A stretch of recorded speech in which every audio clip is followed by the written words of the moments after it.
ওম শান্তি। আজিৰ তাৰিখ ২০ মে ২০২৪ বৰ্ষ। প্ৰাতঃ মুৰলী বাপদাদা মধুবন। আজিৰ পিতাৰ অমৃতবাণী হৈছে, মৰমৰ সন্তানসকল, তোমালোকে পিতাৰ পৰা ভক্তিৰ ফল ল'বলৈ আহিছা। যিসকলে অধিক ভক্তি কৰিছে তেওঁলোকে জ্ঞানত আগবাঢ়ি যাব। আৰু আজিৰ প্ৰশ্ন, কলিযুগী বাদশ্বাহীত কোন দুটা বস্তুৰ প্ৰয়োজন হয় যি দুটা সত্যযুগী বাদশ্বাহীত নাথাকিব? পিতাই উত্তৰত কৈছে, কলিযুগী বাদশ্বাহীত প্ৰথমতে পৰামৰ্শদাতা অৰ্থাৎ মন্ত্ৰী আৰু দ্বিতীয়তে গুৰুৰ প্ৰয়োজন হয়। সত্যযুগত এই দুয়োটিয়েই নাথাকিব। তাত কাৰো ৰায় লোৱাৰ দৰকাৰ নাথাকে, কিয়নো সত্যযুগী বাদশ্বাহী সংগমত পিতাৰ শ্ৰীমতৰ দ্বাৰা স্থাপনা হয়। এনেকুৱা শ্ৰীমত পোৱা যায় যি ২১ প্ৰজন্মলৈকে চলে আৰু সকলো সৎগতিত থাকে, সেইবাবে গুৰুৰ দৰকাৰ নাথাকে। ওম শান্তি। ওম শান্তিৰ অৰ্থ কি?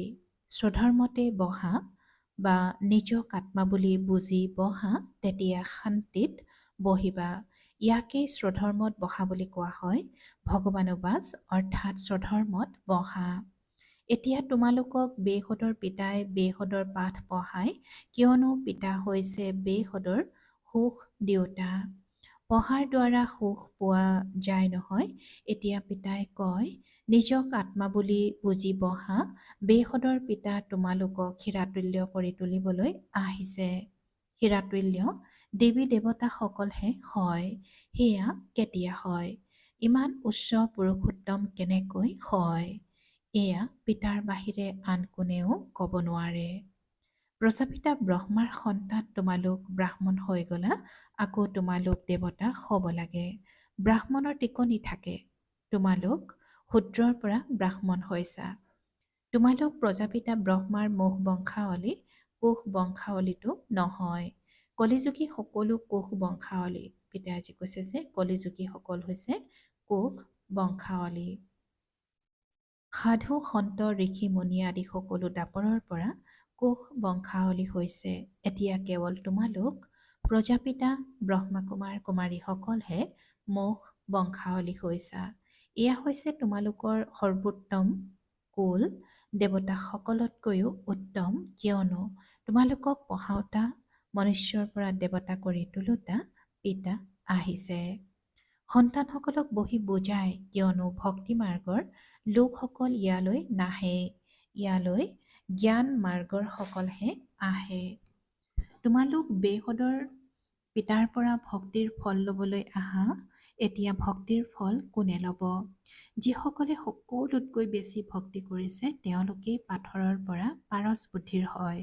তেওঁলোকে আহি জ্ঞান ল'ব, কিয়নো ভক্তিৰ ফল ভগৱানহে আহি দিব লাগে। এয়া ভালদৰে বুজিবলগীয়া কথা।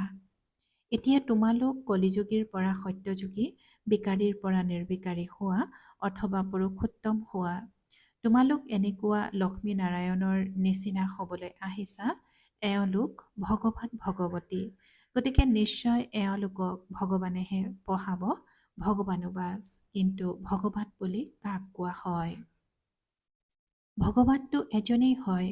ভগৱান কোনো অনেক শ শ হাজাৰ হাজাৰ নহয়। ভগৱান কোনো অনেক শ শ হাজাৰ হাজাৰ নহয়।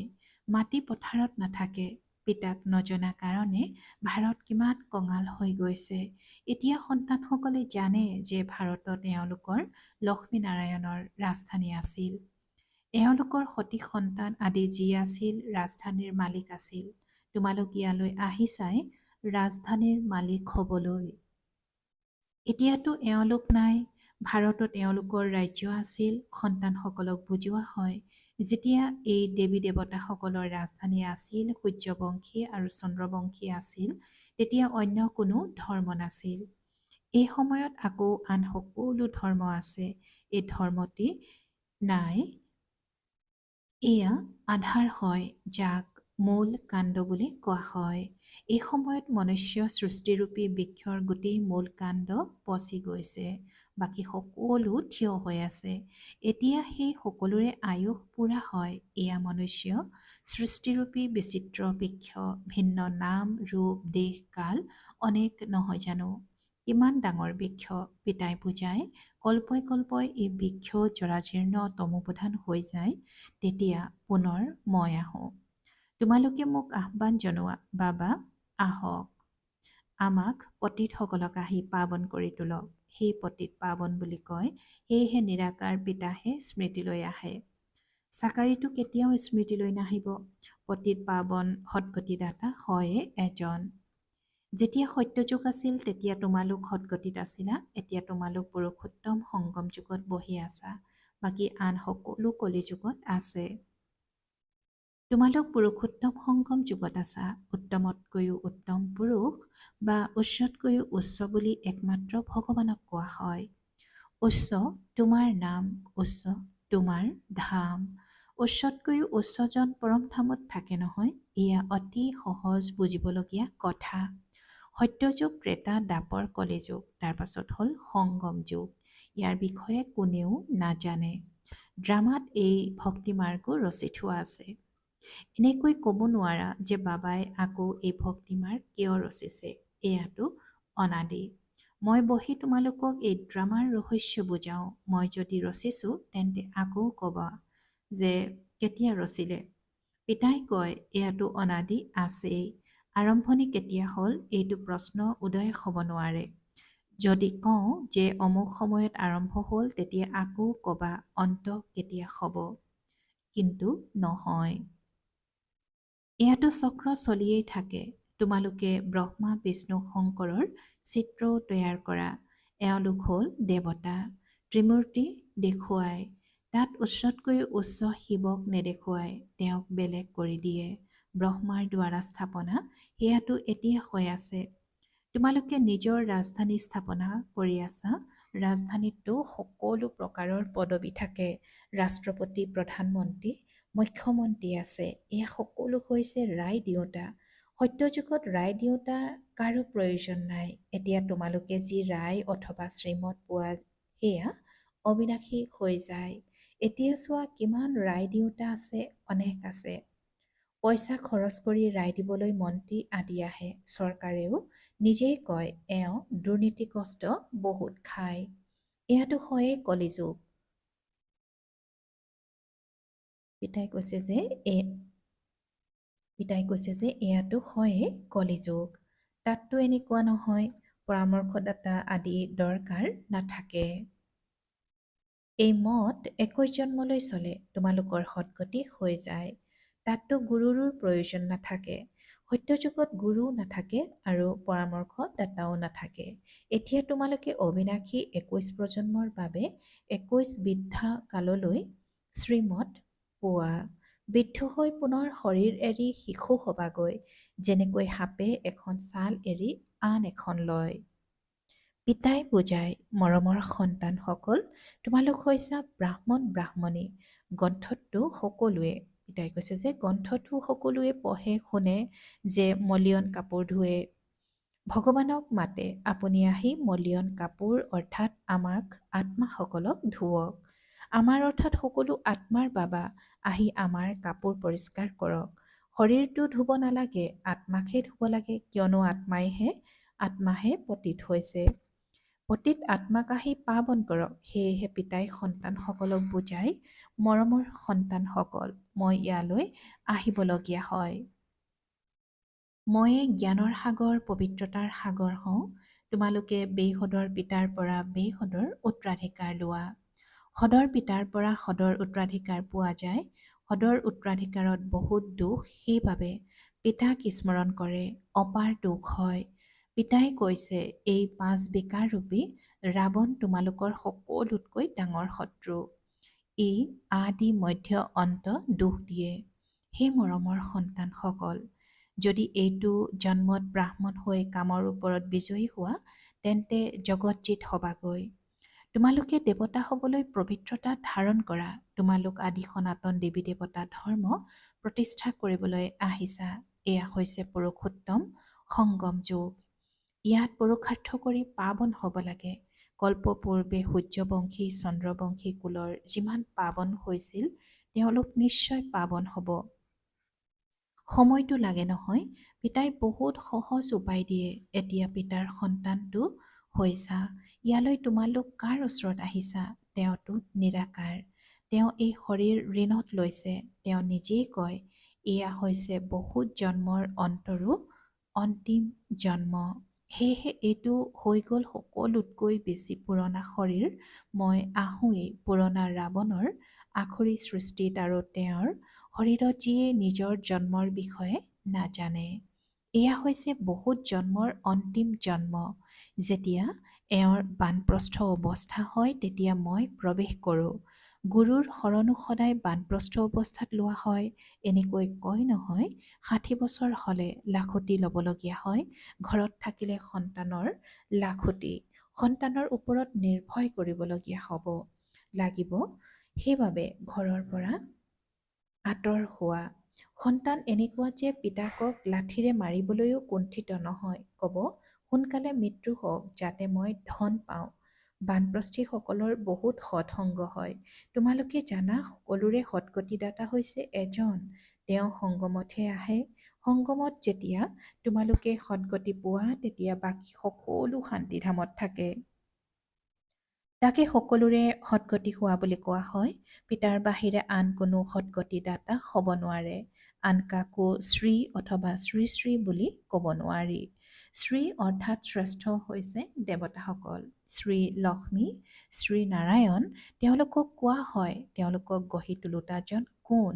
শ্ৰী শ্ৰী বুলি শিৱ বাবাকহে কোৱা উচিত। সেয়েহে পিতাই ভুলবিলাক শুধৰাই, অৰ্থাৎ পিতাই কৈছে যে সেয়েহে পিতাই ভুলবিলাক সিদ্ধ কৰি শুনায়। তোমালোকে ইমান গুৰুৰ শৰণ ল'লা, পুনৰ এনেকুৱাই হ'ব। তোমালোকে পুনৰ সেই গুৰু আদিৰেই শৰণ ল'বা। চক্ৰ পুনৰ সেয়াই পুনৰাবৃত্তি হ'ব। যেতিয়া তোমালোক স্বৰ্গত থাকা তেতিয়া সুখধামত থাকা। পবিত্ৰতা, সুখ শান্তি সকলো তাত আছে। তাত কাজিয়া পেচাল আদি নহয়। বাকী ইমানবিলাক শান্তিধামলৈ গুচি যায়। যদিও সত্যযুগৰ সময় লাখ লাখ বছৰ বুলি কৈ দিয়ে, কিন্তু পিতাই কয় লাখ লাখ বছৰৰ কথাই নাই, এয়াতো ৫,০০০ বছৰৰ কথা। এনেকৈ কয়ো যে মনুষ্যৰ ৮৪ জন্ম। দিনে প্ৰতিদিনে চিৰিৰ তললৈ নামি তমোপ্ৰধান হৈ যায়। সেয়েহে পিতাই বুজায়, এয়াও ড্ৰামা ৰচি থোৱা আছে। ভাৱৰীয়া হৈ ড্ৰামাৰ ৰচয়িতা নিৰ্দেশক মুখ্য ভাৱৰীয়াক নাজানিলে কি বুলি কোৱা হ'ব? পিতাই কয়, এই বেহদৰ ড্ৰামাখনক কোনো মনুষ্য মাত্ৰেই নাজানে। এয়া পিতা আহি বুজায়। এনেকৈ কয়ো যে শৰীৰ ধাৰণ কৰি ভূমিকা পালন কৰে। তেন্তে নাটক নহ'ল জানো? নাটকত মুখ্য ভাৱৰীয়া কোন? কোনেও ক'ব নোৱাৰিব। এতিয়া তোমালোক সন্তানসকলে জানা যে এই বেহদৰ ড্ৰামাখন কেনেকৈ ওকণিৰ নিচিনাকৈ, অৰ্থাৎ ধীৰ গতিৰে চলি থাকে, টিক টিক হৈ থাকে। মুখ্য হৈছে উচ্চতকৈও উচ্চ বাবা, যিয়ে আহি বুজায়ো আৰু সকলোৰে সৎগতিও কৰে। সত্যযুগত অন্য কোনো নাথাকে, বহুত কম সংখ্যক থাকে। সেই যি কম সংখ্যক থাকিব তেওঁলোকে সকলোতকৈ বেছি ভক্তি কৰে। প্ৰদৰ্শনী বা সংগ্ৰহালয়ত তোমালোকৰ ওচৰলৈ তেওঁলোক আহিব যিসকলে বহুত ভক্তি কৰিছে। একমাত্ৰ শিৱৰ ভক্তি কৰা, ইয়াকে অব্যভিচাৰী ভক্তি বুলি কোৱা হয়। আকৌ বহুতৰ ভক্তি কৰি ব্যভিচাৰী হৈ যায়। এতিয়াতো একেবাৰে তমোপ্ৰধান ভক্তি। প্ৰথমতে শতপ্ৰধান ভক্তি আছিল, আকৌ চিৰি নামি তমোপ্ৰধান হৈছে। এনেকুৱা অৱস্থা যেতিয়া হয় তেতিয়া সকলোকে শতপ্ৰধান কৰি তুলিবলৈ পিতা আহে। এই বেহদৰ ড্ৰামাখনকো তোমালোকে এতিয়াহে জানা। ভাল বাৰু। অতি মৰমৰ কল্পৰ পাছত পুনৰাই মিলিত হোৱা সন্তানসকলৰ প্ৰতি মাতা পিতা বাপ দাদাৰ স্নেহপূৰ্ণ স্মৰণ আৰু সুপ্ৰভাত। আত্মিক পিতাৰ আত্মিক সন্তানসকলক নমস্কাৰ। আৰু আত্মিক সন্তানসকলৰ আত্মিক মাতা পিতা আৰু বাপ দাদাৰ প্ৰতি স্নেহপূৰ্ণ স্মৰণ আৰু সুপ্ৰভাত আৰু নমস্কাৰ নমস্কাৰ নমস্কাৰ। আৰু আজিৰ ধাৰণাৰ বাবে মুখ্য সাৰ প্ৰথমতে। বেহদৰ পিতাৰ পৰা বেহদৰ উত্তৰাধিকাৰ ল'বলৈ পাবন নিশ্চয় হ'ব লাগে। এতিয়া পবিত্ৰতাৰ উত্তৰাধিকাৰ লোৱা অৰ্থাৎ কামজিত হোৱা, তেতিয়া জগতজিত হ'ব পাৰিবা। দ্বিতীয়তে বেহদৰ পিতাৰ পৰা পাঠ পঢ়ি নিজক কৰিৰ পৰা হীৰাতুল্য কৰি তুলিব লাগে। বেহদৰ সুখ ল'ব লাগে। এইটো নিচা থাকিব লাগে যে মনুষ্যৰ পৰা দেৱতা কৰি গঢ়ি তোলোতা পিতা এতিয়া আমাৰ সন্মুখত আছে। এতিয়া এয়া হৈছে আমাৰ সৰ্বোত্তম ব্ৰাহ্মণ কুল। আৰু আজিৰ বৰদান। জ্ঞান সম্পন্ন দাতা হৈ সকলো আত্মাৰ প্ৰতি শুভ চিন্তক হওঁতা শ্ৰেষ্ঠ সেৱাধাৰী হোৱা। আৰু আজিৰ বৰদানৰ ব্যাখ্যা। শুভ চিন্তক হোৱাৰ বিশেষ আধাৰ হৈছে শুভ চিন্তন। শুভ চিন্তক হোৱাৰ বিশেষ আধাৰ হৈছে শুভ চিন্তন। যিয়ে ব্যৰ্থ চিন্তন অথবা পৰচিন্তন কৰে তেওঁ শুভ চিন্তক হ'ব নোৱাৰে। শুভচিন্তক মণিসকলৰ শুভ চিন্তনৰ শক্তিশালী সম্পদ সদায় ভৰপূৰ হৈ থাকিব। ভৰপূৰ হোৱাৰ কাৰণেই আনৰ প্ৰতি শুভচিন্তক হ'ব পাৰে। শুভচিন্তক অৰ্থাৎ সকলো জ্ঞান ৰত্নেৰে ভৰপূৰ। এনেকুৱা জ্ঞান সম্পন্ন দাতাহে চলোতে ফুৰোতে প্ৰত্যেকৰে সেৱা কৰি শ্ৰেষ্ঠ সেৱাধাৰী হৈ যায়। আৰু আজিৰ শ্লোগান। বিশ্ব ৰাজ্য অধিকাৰীক হ'বলৈ হ'লে বিশ্ব পৰিৱৰ্তনৰ কাৰ্যত নিমিত্ত হোৱা। বিশ্ব ৰাজ্য অধিকাৰীক হ'বলৈ হ'লে বিশ্ব পৰিৱৰ্তনৰ কাৰ্যত নিমিত্ত হোৱা। ওম শান্তি। আনন্দৰূপী সম্পদেৰে সম্পন্ন সৌভাগ্যৱান আৰু প্ৰসন্নচিত্ত হ'বলৈ আজিৰ অব্যক্ত সংকেত। যিমানেই পৰিস্থিতি নাহক, দুখৰ বিষয়ে অজ্ঞ হোৱা, নিজৰ সুখৰ সাগৰৰ পৰা প্ৰাপ্ত হোৱা অধিকাৰৰ দ্বাৰা দুখৰ পৰিস্থিতিটো বাহ মিঠা ড্ৰামা বা প্ৰত্যেক ভাৱৰীয়াৰ ভূমিকা এই জ্ঞানৰ কিৰণেৰে অধিকাৰৰ আনন্দেৰে দুখক সুখলৈ পৰিৱৰ্তন কৰি দিয়া। অধিকাৰেৰে দুখৰ অন্ধকাৰ পৰিৱৰ্তন কৰি মাষ্টাৰ সুখদাতা হৈ নিজেও সুখৰ দোলনাত ডুলি থকা আৰু আনকো সুখৰ প্ৰকম্পন দিয়াৰ নিমিত্ত হোৱা। ওম শান্তি।